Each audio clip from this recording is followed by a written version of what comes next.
ये जो ब्रह्मचर्य है, इसके 8 गलतियां होती हैं जिनसे ब्रह्मचर्य क्षीण हो जाता है।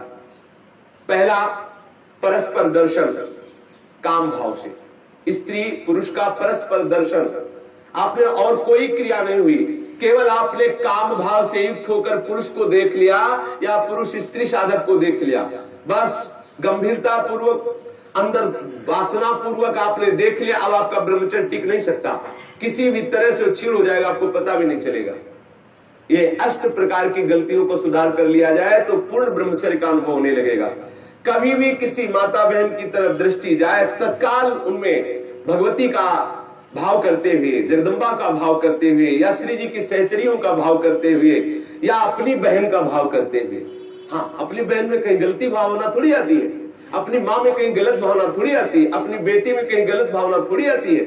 ऐसे सद्भाव रखिए, कोशिश कीजिए कि उनके मस्तक और केशों पर, नेत्रों पर दृष्टि न जाए, चरणों पर दृष्टि रहे।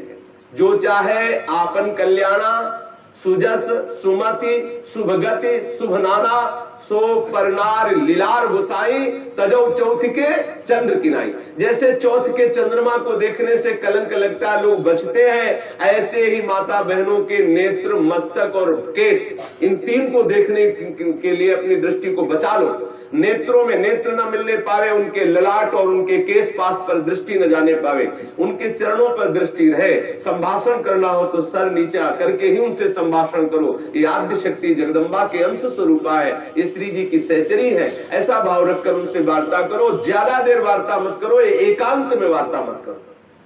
जहां दर्शन हो तत्काल नेत्र हटा लो। अगर दर्शन होते ही आपने काम भाव से उनको देख लिया तो फिर आप ब्रह्मचर्य नहीं रह सकते, या वो ब्रह्मचर्य नहीं रह सकती जिसने पुरुष को काम भाव से देख लिया। पहली गलती। दूसरा है स्पर्श करना, किसी भी बहाने से परस्पर स्पर्श करना, किसी भी अंग का स्पर्श करना। हम भले प्रकट नहीं कर रहे हैं अपनी वासना, लेकिन किसी भी बहाने से पुरुष या स्त्री के शरीर का स्पर्श करना परस्पर विपरीत भावना से, ये दूसरा लक्षण। यदि आप प्रकट तो नहीं कर रहे लेकिन किसी भी बहाने से आप स्पर्श कर रहे हैं, आपके अंदर काम का भाव चल रहा है, तो आप ब्रह्मचर्य नहीं रह सकते, आपका ब्रह्मचर्य क्षीण हो जाएगा। दूसरी गलती।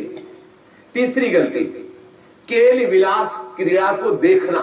किसी भी जीव के केल विलास क्रीड़ा को देखने से अपने मन में वैसी भावुकता प्रकट हो जाती है और हम ब्रह्मचर्य खो बैठते हैं। चौथी बात, परस्पर बैठ करके एक दूसरे के रूप का गान करना। आप बड़ी सुंदर हो, या आप बड़े सुंदर हो, आपकी बहुत याद आती है, या वो बहुत सुंदर है, वो हमको बहुत चाहती है, वो हमको बहुत चाहते हैं। ऐसी परस्पर में वार्ता करना या एकांत में उसके गुण कीर्तन करने से ब्रह्मचर्य का नाश हो जाता है। पांचों, एकांत में बैठ करके भाषण करना। एकांत में बैठकर कभी भी साधक को ऐसी गलती कभी नहीं करनी, भले वो भागवती उपदेश क्यों न हो। जब आप देख लीजिए कि हमारे चित्त पर पुरुषत्व का अभिमान नष्ट हो गया है, किसी भी स्थिति में हमारे हृदय में भावना नहीं आएगी कि भोग्य वस्तु है, तो फिर सच्चिदानंद भगवान की अपार कृपा है कि त्रिभुवन में आपको कोई हिला नहीं सकता। नहीं स्वात्मा रामम विषय मृग तृष्णाम भ्रमयति। ज्ञानी भ्रष्ट हो सकता है लेकिन बोधवान नहीं, भक्त विचलित हो सकता है लेकिन प्रेमी नहीं।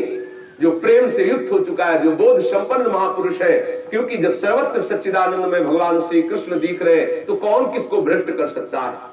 जब तक स्त्री पुरुष का अहम है तभी तक ऐसी भावना का जो भयावह स्वरूप है उससे बचना चाहिए, तभी तक ऐसी भावना हमारे हृदय में हावी होती है। इसलिए साधक को कभी भी एकांत में, स्त्री शरीर साधक को कभी भी पुरुष शरीर साधक से एकांत में कभी भी भाषण नहीं करना चाहिए। अगर करने का अवसर आए तो मैदान में आ जाना चाहिए, खुले में आ जाना चाहिए, जहां सब लोग आपको देख रहे हो, जिससे आपके हृदय में वो गलती नहीं होने पाएगी। यदि आप ऐसा कर रहे, भले भागवती उपदेश ही कर रहे हैं, तो भी आप ब्रह्मचर्य नहीं रह सकते, ऐसा शास्त्र का आदेश है।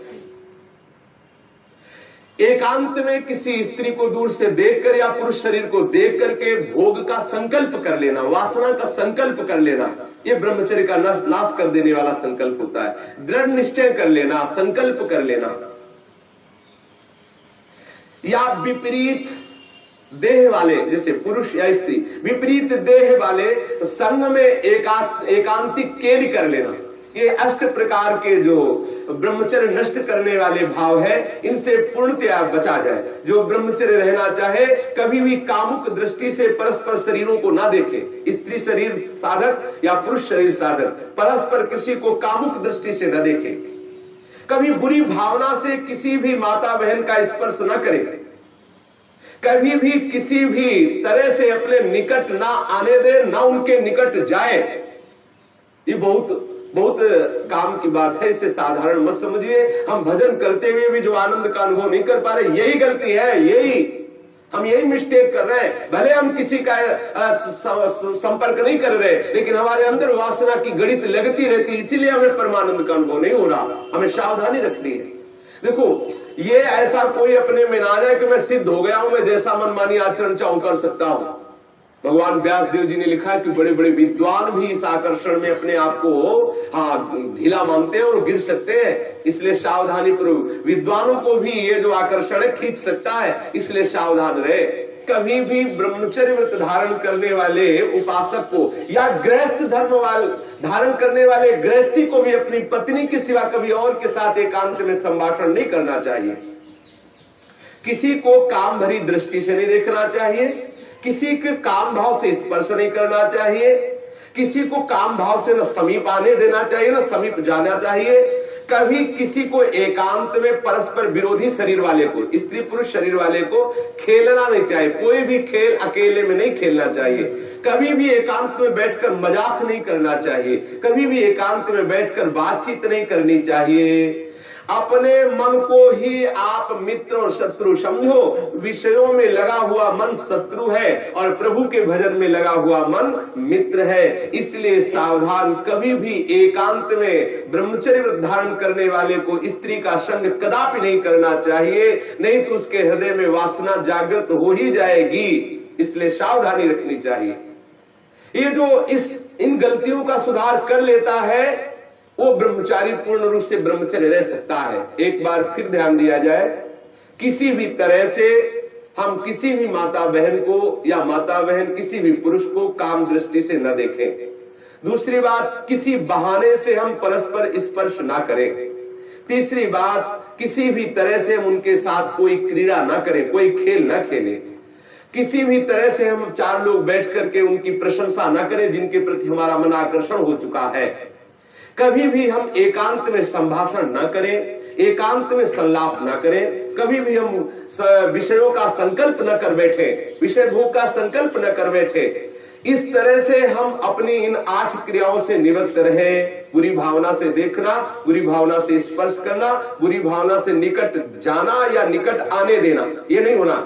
बुरी भावना के साथ अंदर से भावना बुरा रखते हुए खेल खेलना, मजाक करना, बातचीत करना, इस तरह से अपने मन को हम विषयों से बचा सकते हैं। अगर 8 क्रियाओं से बचा ले गए तो हम ब्रह्मचर्य रह सकते हैं।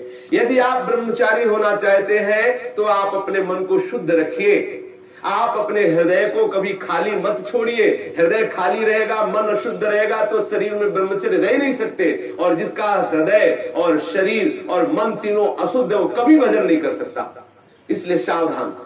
आज तो और बहुत बुरी दशा हो रही है, भक्ति के नाम पर वासना का पोषण करते हैं। भक्ति के नाम पर हम सखी तुम सखा, ये समझ जाने कौन सा नाटक। भगवान कैसे कैसे प्रपंच चल गए हैं, कैसे कैसे प्रपंचिक लोग अपनी वासना की पूर्ति के लिए भक्ति का आडंबर कर रहे हैं। भक्ति को हंसी मजाक समझा जा रहा है। राधा कृष्ण की महाप्रेममयी लीलाओं को कैसे किस भावना से घसीटा जा रहा है। बहुत दुर्गति होगी, बहुत सावधान। वो देख रहा है जो सबको देख ले। अरे कोई देखे न देखे, तुम तो देख ही रहे हो ना, तुम्ही को वहां बोलना पड़ेगा, वहां तुम छुपा नहीं सकते। सर्वशक्तिमान भगवान तुम्हारे अंदर बैठे देख रहा है।